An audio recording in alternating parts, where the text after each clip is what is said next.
record now. So you'll be able to go back and watch this session if there's any information that you want to get again.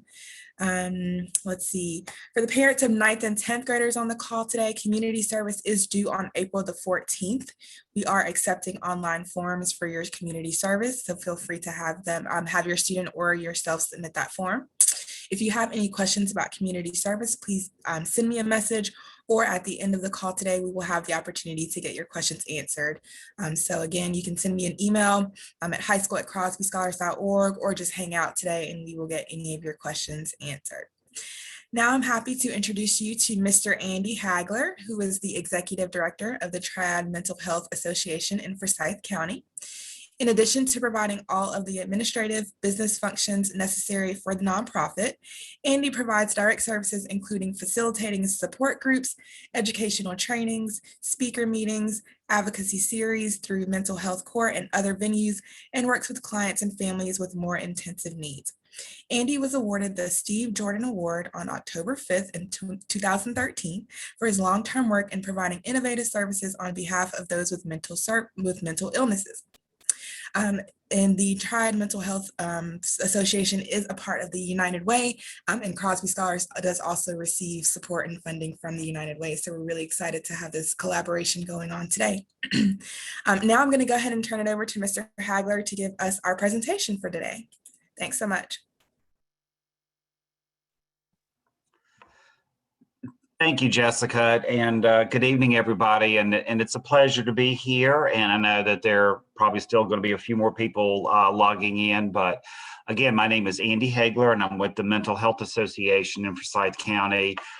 This is just my contact information. And I told Jessica that I will share with her this PowerPoint, plus I have a handout that we'll get to, and I'll share that with her, and then she can distribute this out to the group. But tonight it's a pleasure to be here just to talk a little bit about stress management, which also kind of runs together with, self-care, which also runs together about building resiliency, because again, it's not so much how we the stressors and things that we go through in life, but a lot of times it's how we deal with them. And of course, being a parent of a high schooler, I know that a lot of times parenting stress that can really put a strain on the whole family. It can sap your patience. It can damage relationships. It can also just erode your own well-being. And so tonight, are some things that we can try to do about it. But again, it's not so much the stress is going to go away, but again, how we deal with it a lot of times is how we can make it healthy, or on the other side, how it can be very damaging. And of course, in this age of COVID-19, and as parents, I'm sure that it's been very challenging for a lot of you, again, with having kids before schools, the schools did open up, but having schools work from home, again, and a lot of the changes that kind of went along with that. But again, sometimes I want to talk a little bit about, why do we need to deal with stress management, self-care, and build resiliency. So again, there was an NPR story earlier this month in March about the rise of alcoholic liver disease among young women. We know that alcohol sales have increased dramatically since the beginning of the pandemic. We also know that there's been an increase in opioid overdoses in North Carolina since the start of the pandemic. And there's been at least a 15%, and that's probably underreporting. This was back in August, but again, just a 15% increase in emergency room visits for binge drinking and substance use. We also know that our youth have been affected, as well as historically marginalized populations. And so that would make it doubly so for youth who are also part of historically marginalized populations. Having a high schooler and being in high school and older, that's a time where your children start, especially want to be independent, their reliance on their parents lessens. It's a time for a lot of socialization. And again, the pandemic has really significantly hampered a lot of that. And then again, for a lot of you who are parents and of high schoolers, you may have, again, part of that sandwich generation where you've got older adults. And then again, just as far as like the health effects that deal with sleep issues. So again, kind of a lot of things that are going on, and especially for those of you again who are parents who have high schoolers, other children, or then you've got other family members. And just to kind of talk a little bit about with the mental health effects, especially with the pandemic, is that we really have to look at this. The pandemic has been similar to a crisis or similar to trauma. Because crises that happen to us, and think about health crises or emergencies or family traumas, crises and trauma tend to be unpredictable and uncontrollable. And if we really kind of think about it, last March, one day we were all in our offices or wherever we were at work, and then the next day, everything just started shutting down. So it really is like a crisis. And so through this past year, a lot of us have really been working to try to navigate this crisis. So again, how we navigate a crisis often depends upon how resilient we are. And again, double so with having kids, especially in high school and older. And when we talk a lot about resiliency, when we talk about stress management, when we talk about self-care, it's really about how we recover from the difficulties, how we recover from setbacks, and again, how well or maybe not so well, we've recovered through this trauma and crisis, especially with the pandemic. And again, self-care, stress management, and then building resiliency also just gives us the ability to adapt. It gives us the ability to move forward and even experience growth as we go through this. And kind of a lot of things when we talk about stress and again, self-care and building resiliency, a lot of this is a combination of genetics, your temperament. A lot of times your temperament is genetically there.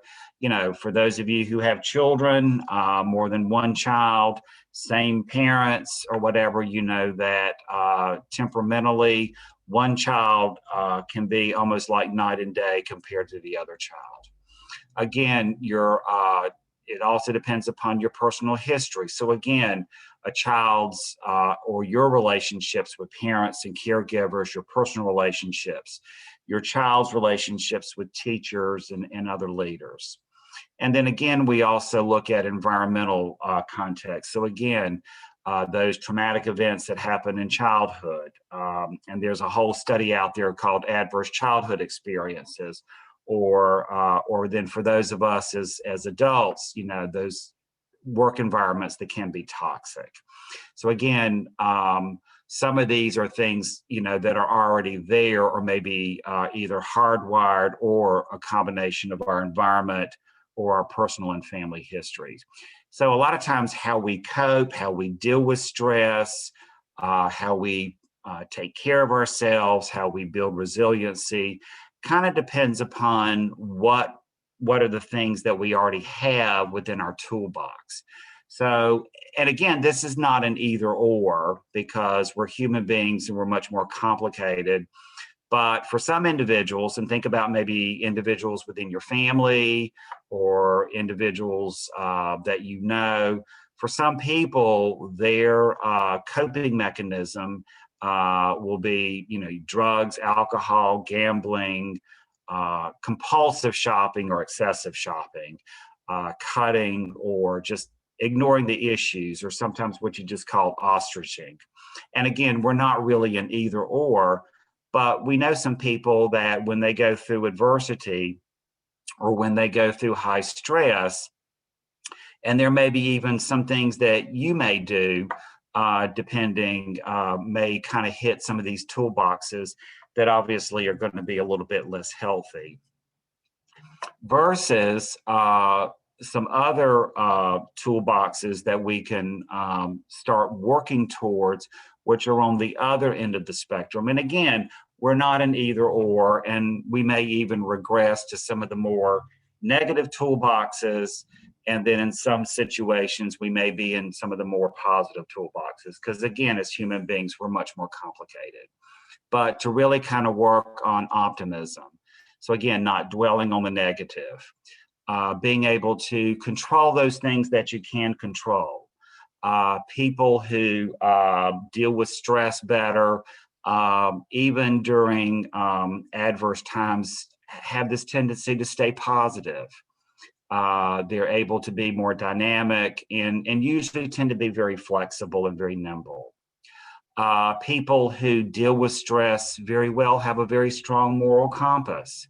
And again, this is something that oftentimes that we may not talk about a lot, but again, that of what is right and what is wrong. And again, a lot of times people who deal with stress and stressful situations, again, they have that inner strong purpose and again, that meaning in life. People who deal with stress very well have that belief in a higher power. So again, have that strong sense of spirituality, whether it's connection to religion, whether it's connection through religion, through church, or through a mosque or synagogue or whatever. And in fact, I was just listening to a news report earlier, and since the pandemic, well, not just the pandemic, but really even before then, where church attendance or a synagogue or mosque or whatever it is has dramatically decreased over the last 20 years. It's actually decreased. And yet, while people may say they have a strong sense of spirituality, a lot of people are not going to those houses of worship or whatever that they did 20 or 25 years ago. And then again, another factor is having that strong social support. Not only being able to give support, but then also being able to receive support. Because very few people, again, in managing stress, tend to go at it alone. And again, I know that some of these things may seem very simple, they may seem very commonplace or whatever, but really a lot of this is what it is. And it's very intentional, because these are some of the things that we're not necessarily born with. These are some things that we learn over time. And again, being human beings, we're not going to always be an either or in the toolboxes. We're probably going to be a combination of all of the above, or there may be some triggers or stressors that may put us in the more negative toolboxes, or there may be some things that may put us in the more positive toolboxes. And so again, part of that building resiliency and managing stress is just really being able to bounce back and being able to cope. And it's just kind of a fancy term for that. And again, kind of what we've been facing, especially in this year of COVID, has been fear of infection, fear of loved one becoming infected.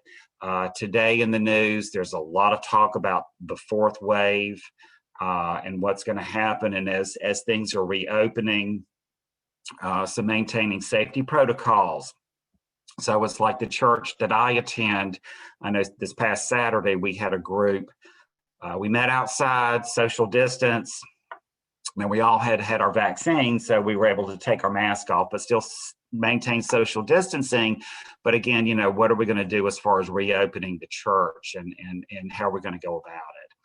And again, a lot of the mental health effects of social distancing and isolation, and especially for some people who may be on the more extrovert end of the spectrum. I know for some people it's been very challenging. Conversely, I read an article not too long ago that quote unquote, and whatever that may be, but when quote unquote things get back to normal, that for some people that have actually thrived during the pandemic, it's going to be very challenging for them. So again, how you handle it and how you deal with these stresses. And then again, the reopening of schools. Now, for some of you parents, it may be it's the most wonderful time of the year now that they're reopening schools, or it can be very fearful. Or again, whether it's going to be a combination of in-person and virtual learning. Um, and again, now that we're having the warmer weather and things like that, and I think with the infection rate, we're going to be going through kind of an up and down pattern as far as cases of coronavirus, and again, that concern of the fourth wave that may be coming about. So again, just kind of some of the new normal that I think a lot of us have been going through. So again, sometimes that anxiety, the stress, and we know that it's impacted a lot of person's mental health. And again, I think a lot of times we all thought, okay, this is going to be something very short term. Again, working, maybe some of you have had to change jobs. Obviously, your jobs have changed a lot, so you may still be working at home. You may be going back to the office maybe once or twice. You still might be working at home all the time. And for some of you, this may be absolutely wonderful. And for some people, it may be just absolutely stressful because it doesn't fit the way you are. Again, parents having to adjust their work schedules or even change jobs to take care of their children. And again, especially if you've got older adults or family members who are in long-term care, again, kind of being that sandwich generation. We hear a lot about the isolation and loneliness during the pandemic, and especially for those who have substance use, alcohol, and then mental health issues. And it has been very stressful, and very stressful on children. Because earlier, as I said, especially for high schoolers and for older, this is a time where they want to be less dependent on their parents, looking at their peer groups, identifying with the group is a lot of who they are and a lot of their self-esteem. And again, the last year has been very challenging on that because it runs counter to what an adolescent is in the years of adolescence. So again, dealing with stress helps us to kind of draw from our inner selves to help us rebound. The problems, stressors, things don't go away. So we're still going to have a lot of these feelings. And as I say this to you, I say this to myself. So we're still going to have a lot of feelings of grief and anger and a lot of emotions going on. But again, dealing with the stressors will help us to function physically and emotionally. And then again, a lot of times in handling stress, it can lessen the effects of depression and anxiety. And then again, helps us to develop more appropriate coping mechanisms and to grow personally and to grow professionally. And, some of these things that I'm going to talk about a little bit, again, it's not rocket science. That's because practicing stress management, building self-care, building your resiliency, building your protective factors, these are all learned behaviors. These are intentional and learned behaviors. And so kind of what I'm going to talk a little bit about are kind of three areas, which is connection and wellness, or connection, wellness, and then healthy thinking and healthy meaning. So again, one of the first things as far as for parents and for and for those of you is again, kind of reach out, get that support, whatever that support system is, even if it's telephone call or whatever to a parenting helpline or something, because we know that loneliness or the feeling that you're lonely or feeling like you're the only one that has these feelings is a barrier for good physical and mental health. And again, of course, we're hard for social contact, but we also know that a lot of times the feelings of loneliness or feelings of isolation or the feelings of stress, or sometimes having these feelings, whether it's towards your children or towards your life or towards your family or whatever, or the stressors, that we know that loneliness occurs in the same regions of the brain where we experience pain. So we know that it has a physical effect, and it affects your brain. And if it affects your brain, it's going to affect your thinking. It's going to affect how you deal with stressors, how you deal with life, your outlook. So again, those experiences and loneliness occurs in the same regions of the brain where we experience pain. And that's why a lot of times, especially people who may have depression, they talk about a lot of pain and a lot of psychological pain. And again, that personal contact is valuable to nearly everybody. So again, one of the things is to try to establish a very, very strong sense or have that social connectedness. So again, connect with people who are empathic, who are understanding, and to help you that you're not alone, or that what you're thinking and what you're feeling, that you're not the only one, and that, you know, this is normal. And to really refrain from isolating yourself. And again, try to find those individuals that are supportive of you, or even if it's just one person, find that social connectedness to people that will be supportive of you.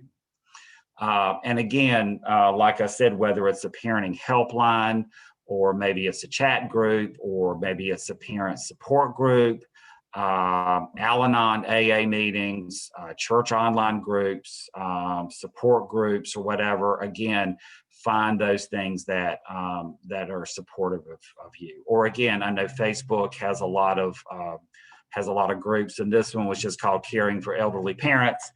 And that's just because I happened to join that group, because at that time I had a 95-year-old parent. So I just kind of joined that to help. Again, that social support is very, very, very important. And again, part of sometimes just building wellness or dealing with stress. And I remember a number of years ago when we were starting up mental health court that Jessica mentioned in the introduction, and Judge Menifee, Judge Lisa Menifee, who's now Chief District Court Judge, was there. And it was a stressful situation or whatever. And I remember Judge Menifee looked at me and she went, "Breathe, Andy, breathe, Andy, breathe, Andy, breathe, Andy, breathe, Andy." Because let me just say, as I say this to you, I say this to myself. So again, very simple, but again, building that stress, again, doing just some very simple deep breathing exercises. So again, you know, deep breathing, you know, holding it in and deep breathing for 4 seconds, hold for 6 seconds, and then let it exhale for 8 seconds. So kind of the 4, 6, 8. So deep breathe for 4 seconds, hold it in for 6, and 8, exhale for 8 seconds. And then you really repeat this several times. And again, studies show that that will help as far as with your levels of anxiety. It will help with your thinking.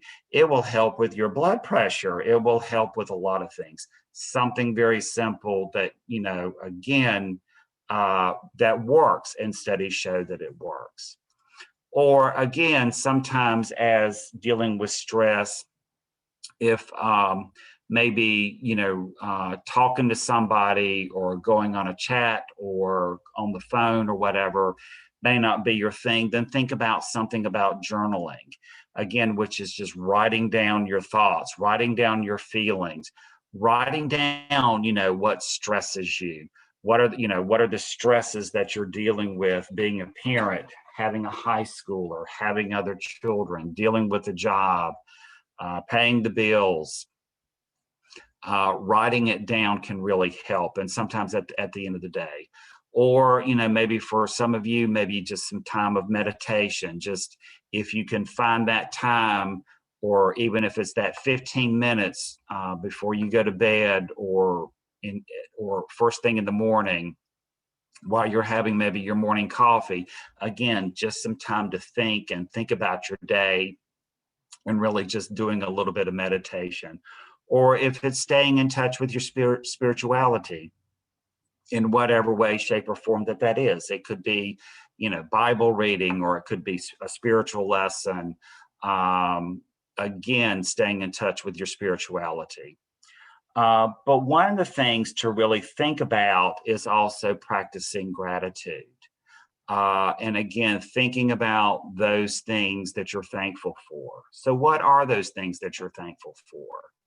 Thankful for health, or thankful for your family, or maybe thankful for the fact that, your children have, got through school for another year, that or that they stayed healthy and didn't get COVID or whatever. So again, think about practicing gratitude, because we also know that a lot of negative messages, a lot of things in the news, that can a lot of times send your stress level up. And so again, we can really change our thinking and the way our brain functions by really practicing that sense of gratitude. So again, even for your children, think about maybe focus on your child or children's smile, or think about maybe just some opportunities, even though they're high schoolers and a little older, but maybe showing some physical affection.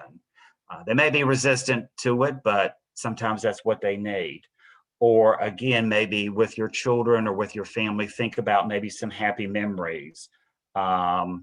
Share some jokes. Or again, what we talked about before the group about maybe, again, sharing on some happy memories with the family dog or the family pet or whatever. So again, refocusing and actually focusing on some things for that are gratitude, and some things that you're very thankful for. And again, try to think about, as far as building wellness, but really think about avoiding those negative habits. And we know what a lot of those are. So again, alcohol and drugs, and we know that they can mask your pain, but it's not going to go away. And even as best as you can, and I'll always just try to say that, as best as you can, try to eat well, try to rest well, try to get some sleep. But even if you have those nights or times that you don't sleep so well, try as best as you can not to really kind of obsess, like, oh, I didn't get my 6 hours sleep, or I didn't get my 8 hours sleep, or I woke up in the middle of the night and I couldn't go back to sleep. And try not to, as best as you can, to maybe focus on those lost hours. We know that, poor sleep can make life very difficult. So again, think about, what are some of those things, or what are you doing to some of those things where you're not sleeping as well, and try to work on some ways to get a better night's sleep. So, and also what we know is that when you're trying to eat well, sleep well, exercise, that we also know that some of these just things that you do to help yourself can also help you as far as with your outlook on life. It can also help you as far as not being judgmental or making emotional judgments, especially about kind of your state of tiredness. And so again, trying to change kind of your attitude, or trying to look at, what are some things that are preventing you from doing some of these things. And one of the things, as I kind of tell everybody and tell myself, is again, drink lots of water, stay well hydrated.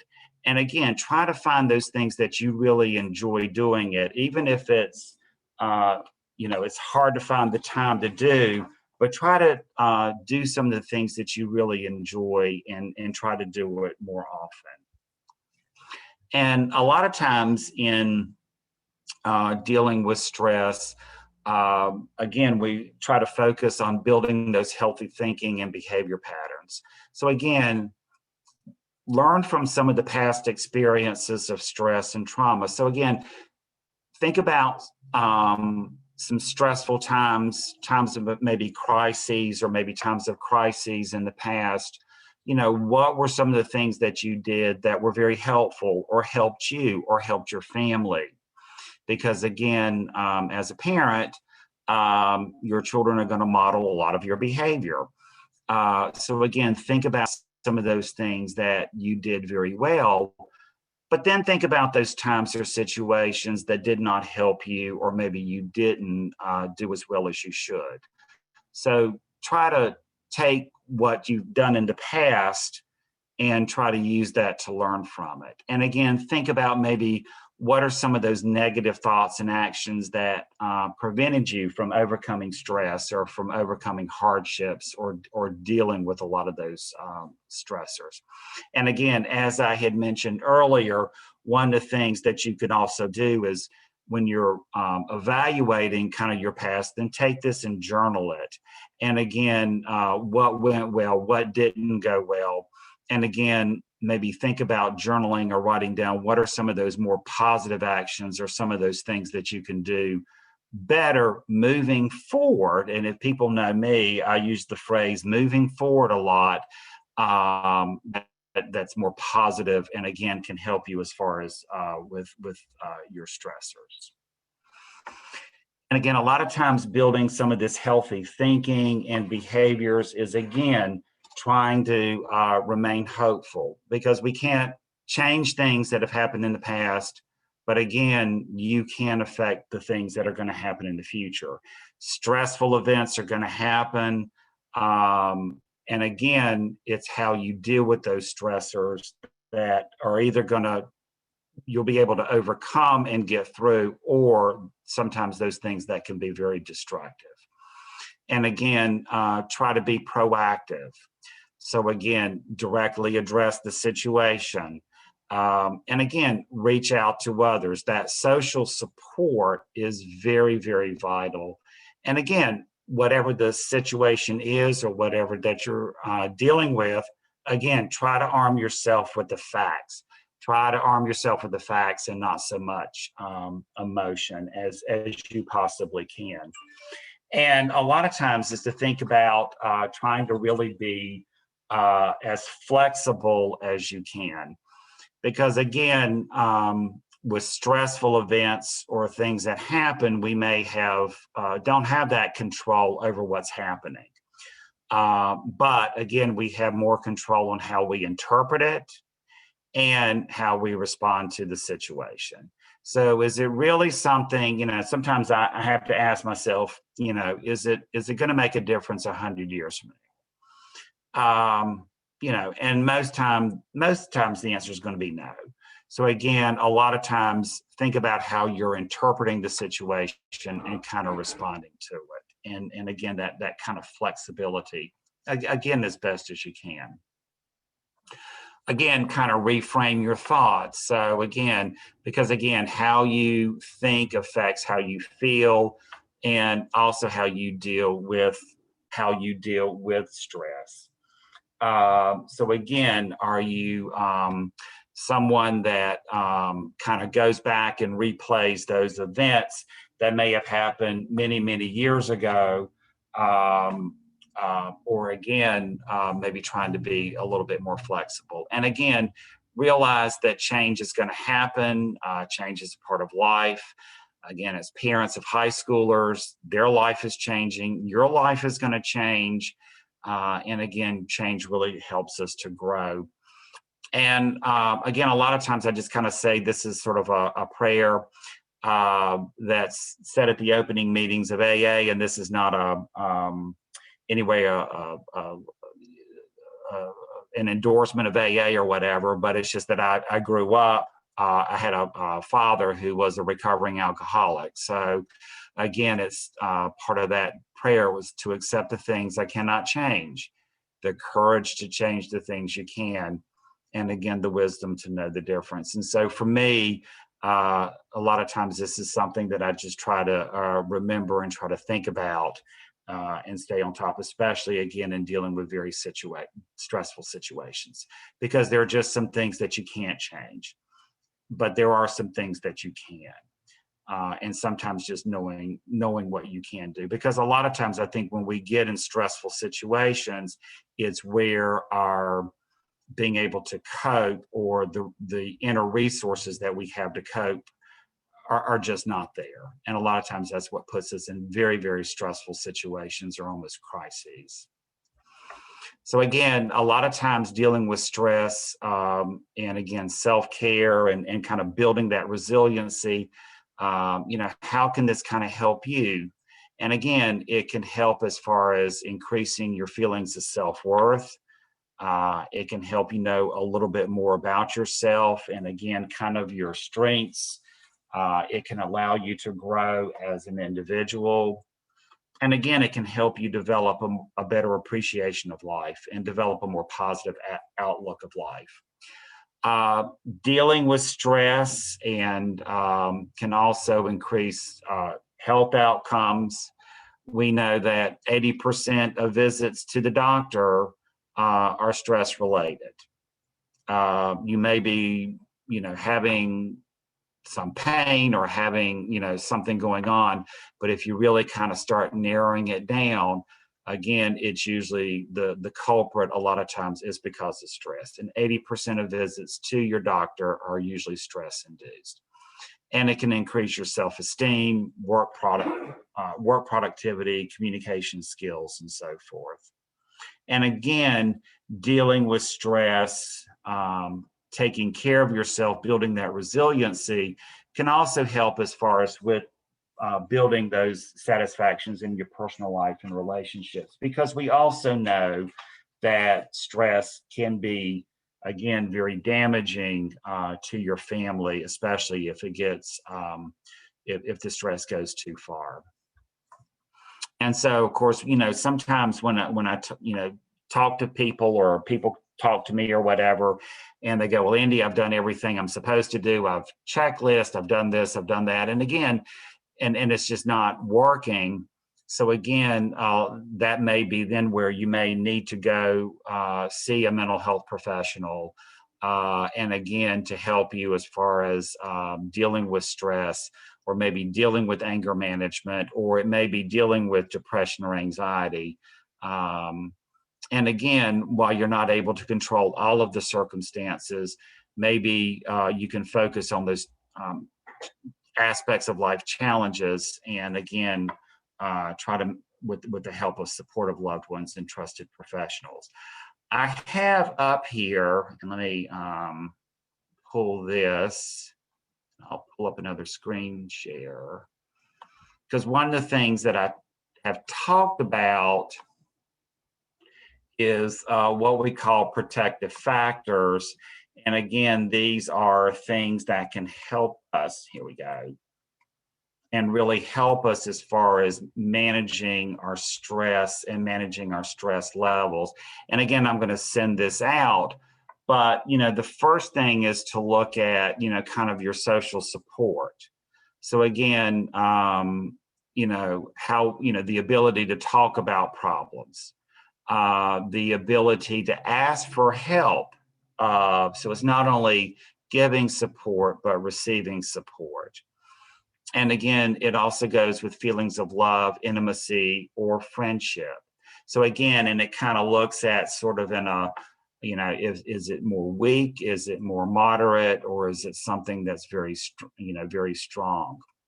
Because we know that social support is key to dealing with stress. Again, think about the next, like your coping skills. And again, it's the ability to manage uncomfortable emotions in a healthy way. So kind of where do you think you might be right now? And again, the awareness of one's emotions and recognition of how they influence behavior. Because again, how we react to stressful situations is going to influence others. And of course, it's also going to influence your children. It's going to influence those who you know and love. So again, kind of where are you on that continuum? And again, there may be certain situations where you may be maybe on the stronger side, but again, there may be other situations or triggers where you may tend to be kind of more on the weaker side.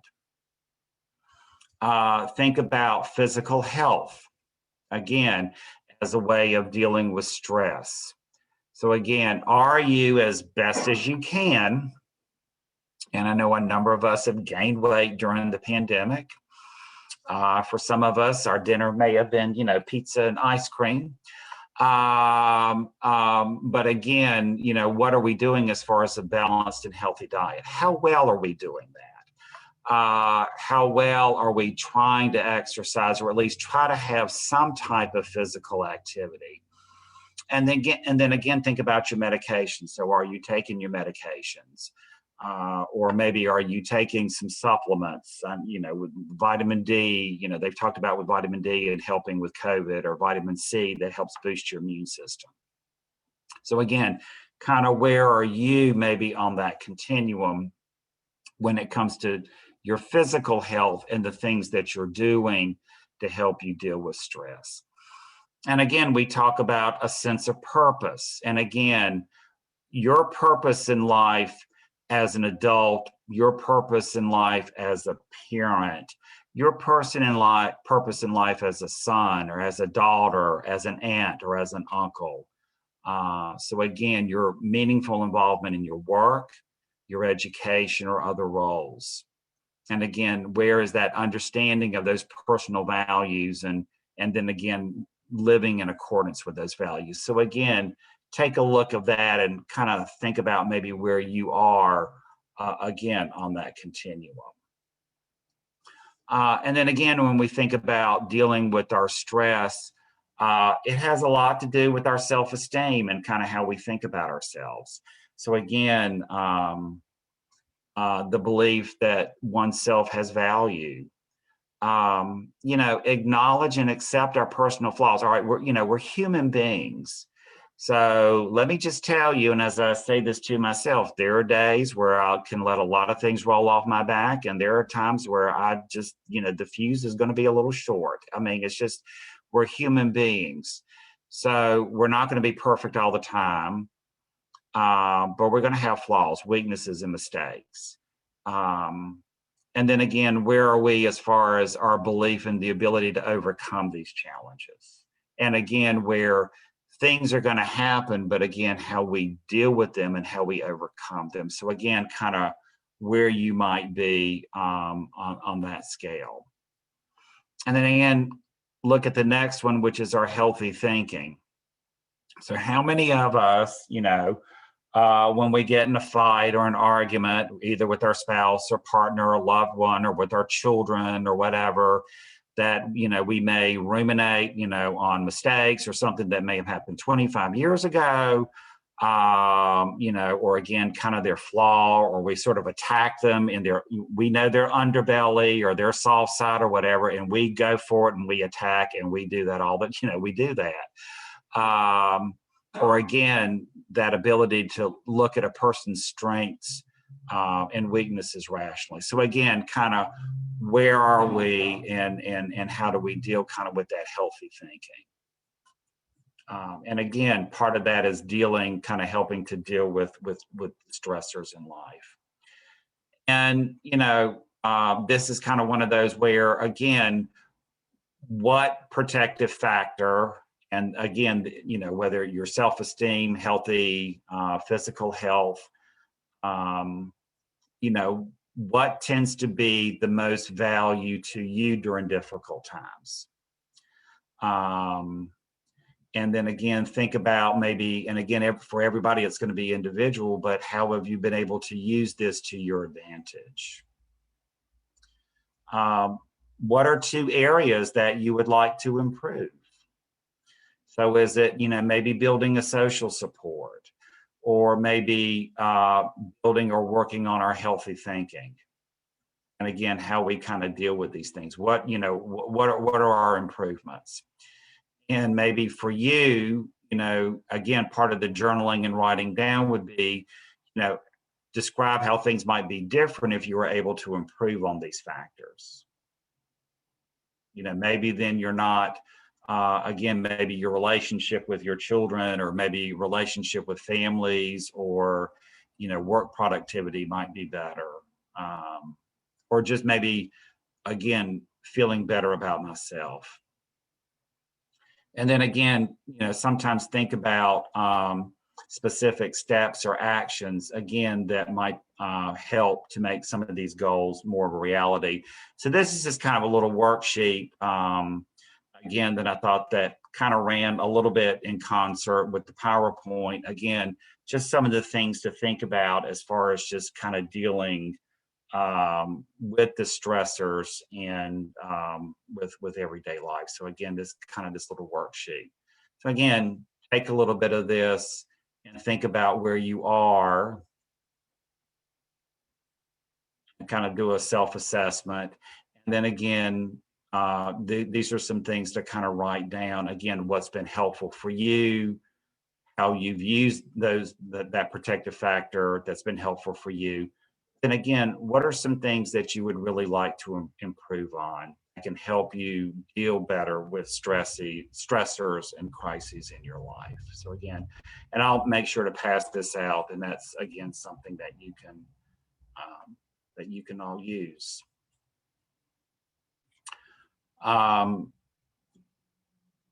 So I hope that this presentation has been helpful.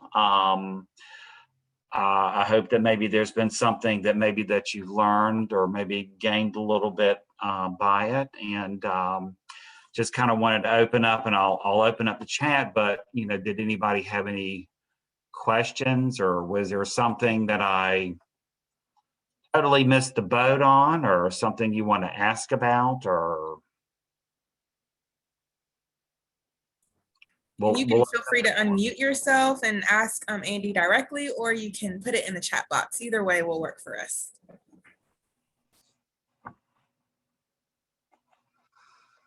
Or was there something that you were expecting that maybe I didn't touch on? Andy, we did get some questions when parents signed up, so I can go over maybe one or two of them. They're kind of in a different direction, more so about the working with their student, and just with their students being a little bit stressed. And then we do have one question about how parents are able to maybe discipline their students without taking their cell phones. Are there other ways or suggestions that maybe you can consider to not, isolate them, by taking their cell phone, isolate them even more, if you have any suggestions. Okay. And these are for kids or what? Okay. Yeah, for high school students. For high school students, okay. And whether they're at school or at home, or sometimes some suggestions. Okay. Well, one of the things that I kind of talked about, I think, especially during the pandemic, is, and again, it kind of maybe assessing where your child is and kind of where they are, but make sure that your child's not isolating themselves. Make sure that they're not isolating in their room, or that there's maybe like a workspace or something that's in kind of a more public area, but yet conducive to learning, within the home. And then again, I think, instead of taking away kind of the phone or taking away, is if you can maybe just try to, if you can try to maybe engage in some conversation, try to engage in some talk, try to kind of glean some feelings, what's going on with them. Because again, they're kind of at that stage in life where they've got a lot of things kind of going on. They've been going through a lot of things. So again, maybe just really kind of sort of old fashioned, just try to talk to them and see kind of what's triggering. What's, is it home life? Is it adjusting? And kind of see if you can just try to see what's going on there, rather than kind of taking away the phone and all that. Awesome. And then we did have a parent that suggested that he or she needs a support system. Do you mind talking just about the services that your office provides? Yeah, and we offer a number of support groups.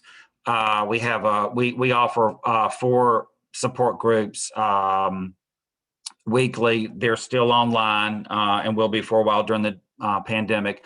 One is a support group for for young adults, but if they're a little under 18 or whatever, we can always make exceptions. That group is called Thrive. But we also have a support group for adults with depression. We have one for anxiety, and then we kind of have a Friday morning group that's like our catch-all group, and those are free and open to everybody. There are also some family support groups that are out there that's sponsored by the local NAMI, which is the National Alliance on Mental Illness, and especially maybe if you have a son or daughter with a mental health issue or with a very serious mental health issues. It's again a good way for families to connect with others.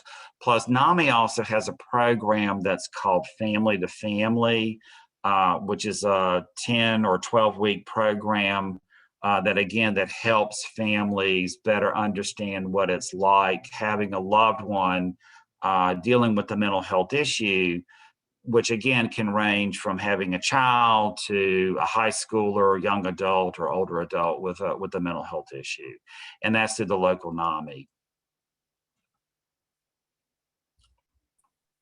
Awesome. And then we just had some parents commenting about the awesome information and thanking you for your insight.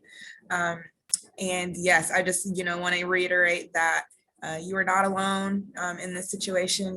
We are all going through, something. And so we're really excited to be able to provide you with this information. And then, just a shameless plug that we will be having another stress management session in April. And that will be with the school system. So if you have any kind of, I know that there are some questions about helping students with their homework specifically. And so that may be a great question to save for that session when we have the psychological services office with the school system. We do have two more questions, Andy. One is, do you recommend some reading or workbooks for teens? Do you have any book recommendations for teens? And then another parent is asking for information regarding the family group again, if you could share that again. Yeah, the family support group is run through NAMI, and it's NAMI, which is the National Alliance on Mental Illness. And the contact number there is 336-744-0370, 336-744-0370. And that's the president of the local NAMI, and her name is Louise, and you can talk to her about the family support groups. The other thing that I need to also just kind of think about is that, as adults, and when we're talking with our kids, the other thing to remember is that the adult brain, the brain doesn't completely form or complete forming until somebody's in their mid-20s. And so as adults or as parents or whatever, we're thinking through our frontal lobe, which is our executive functionings, the reasoning ability, the ability to sequence, organize, and where a lot of kids are still thinking kind of back in here, which is called the amygdala. And so again, kind of your heightened emotions and kind of the emotional centers of the brain. So again, a lot of times, kind of think about that. Kind of think about that where, again, when you're talking with kids, again, they're kind of talking from this region of the brain. We're sort of talking from this part of the brain, which is where a lot of times the two really really clash. So again, as best as you can, maybe think more, try to show maybe a little bit more empathy, maybe try to show a little bit more kind of on the effective side. Again, not that you have to have the heightened emotion or whatever, but a lot of times, this is how you're feeling or how are you feeling sometimes rather than sometimes just the thought process, because again, that may be a region of the brain that just really quite hasn't formed yet, because brain completely forms somewhere around about 25. So a lot of times that's where a lot of times communications or a lot of times things kind of really just sort of clash. So think about more about how you're feeling and kind of that more affective side as best as you can, again, to try to especially communicate with high schoolers and even with young adults.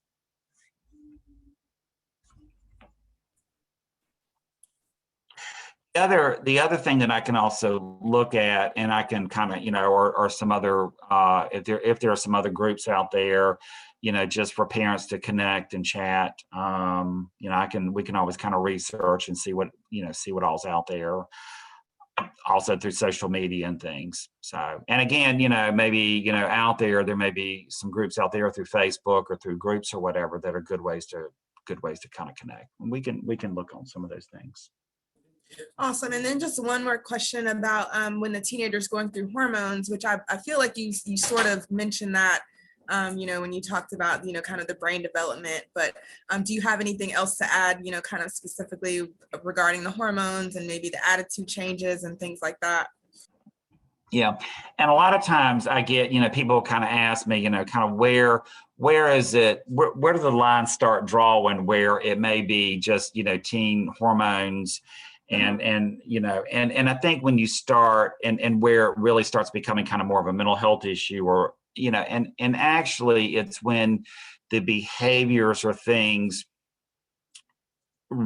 tremendously deviate even from what is quote unquote maybe normal for that child. So again, if and again, especially if you're starting to look at dropping, dramatic drop like in grades, attendance, socializing, activities and things that they once enjoyed, where you really start seeing some things that this is not my child. This is not the child that I know and love very deeply. And again, where there's been a lot of dramatic change. So, and then again, it can also go to other more extreme behaviors. So, and then again, think about maybe even because a lot of times behaviors and temperaments, it's genetic. So maybe think about, were you more that way when you were your son or daughter's age? And is that kind of how you reacted? Because a lot of times, again, some of it is genetically prone. But when you really start seeing some deviation, then that's the kind of the time to cause for worry, or I should say, or concern.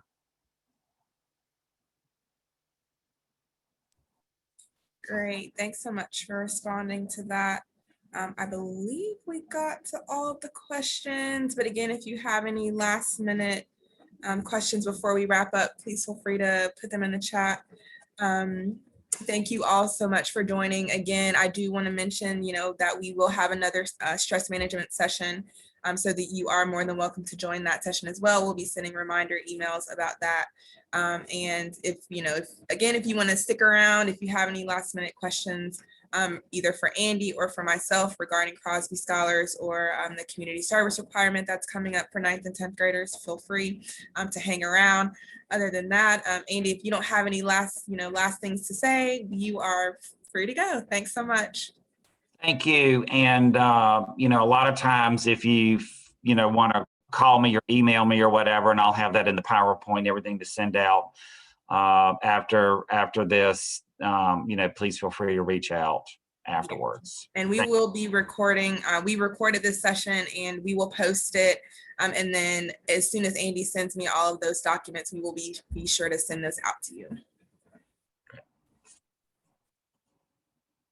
Thank you.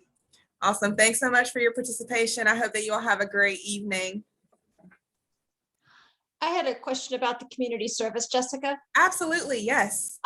We are new to Winston-Salem and new to the Crosby Scholars Program, as in we signed up right before the deadline in March. And so I have no idea what the requirement is or how or if we can get it made in time. And if not, what we can do about the fact that we're not going to make it on time. That is a great question. And I'm so glad we're a mess. I'm sorry.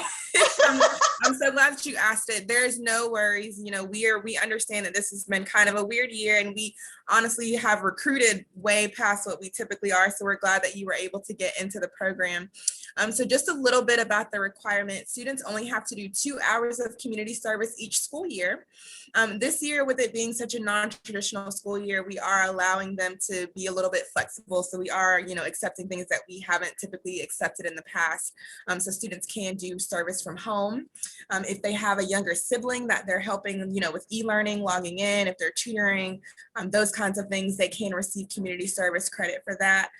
We have just rolled out what's called Crosby Cares for Kids, which is a fancy way of students being able to receive community service credit for babysitting, which we have typically not accepted in the past for community service. So we are being super flexible. You know, if you're not feeling super comfortable with your student going out, you know, into the community, again, they can do things from home.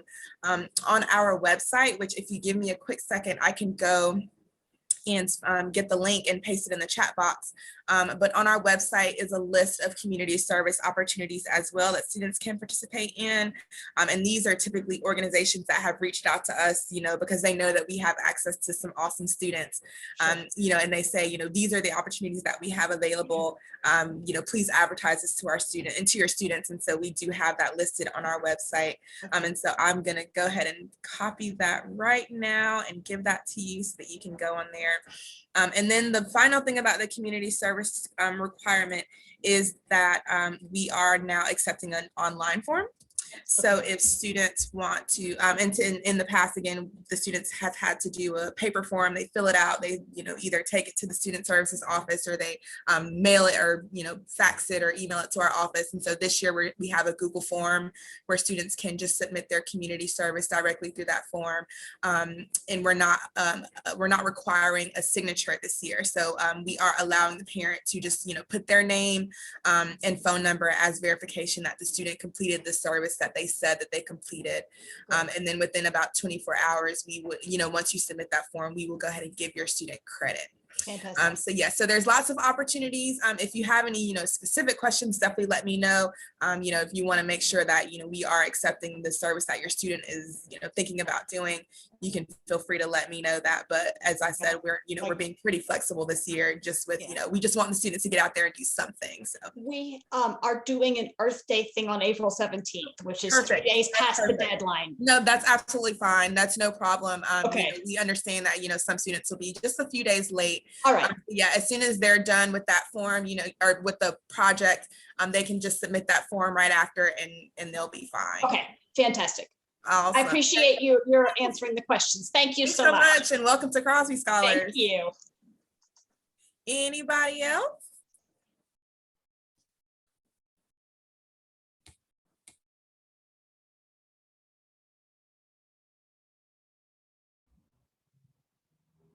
All right, well, I'm going to go ahead and end this session. Again, thank you so much for joining us today. I hope that you have a great evening.